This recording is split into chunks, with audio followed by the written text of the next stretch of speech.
China, Canada, మెక్సికోతో trade వార్కు తెరదీసిన Trump ధరల భారాన్ని అమెరికన్లు మోయాల్సిందేనంటున్నారు.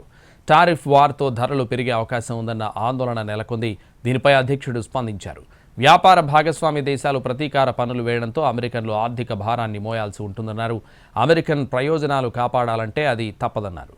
అయితే ఈ భారం స్వల్పకాలమే ఉంటుందని, ఆ తర్వాత దీనికి ప్రతిఫలం లభిస్తుందన్నారు ట్రంప్. అమెరికాను మళ్లీ గొప్పగా మారుస్తానంటూ ట్రూత్ సోషల్లో పోస్ట్ పెట్టారు ట్రంప్. కెనడా, మెక్సికో, చైనాలపై టారిఫ్లు పెంచుతూ ఎగ్జిక్యూటివ్ ఆర్డర్లపై సంతకం చేశారు ట్రంప్. అక్రమ వలసలు, ఫెంటనిల్ డ్రగ్ను అడ్డుకోవడంలో విఫలమయ్యారంటూ పన్ను మోత మోగించారు. కెనడా, మెక్సికో ఉత్పత్తులపై 25% ట్యాక్స్ వేశారు. చైనా ప్రోడక్ట్స్పై అదనంగా మరో 10% భారం మోపారు. మంగళవారం నుంచే ఈ పన్నులు అమల్లోకి రానున్నాయి. దీనికి ఆ దేశాలు కూడా అదే స్థాయిలో స్పందించాయి. కెనడా, మెక్సికోలు కూడా అమెరికా ఉత్పత్తులపై 25% పన్ను వేయనున్నట్లు తెలిపాయి.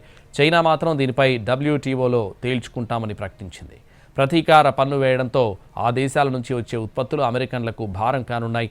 అయినా సరే ట్రంప్ మాత్రం దేశం కోసం ఆ మాత్రం భారం భరించాల్సిందే అంటున్నారు.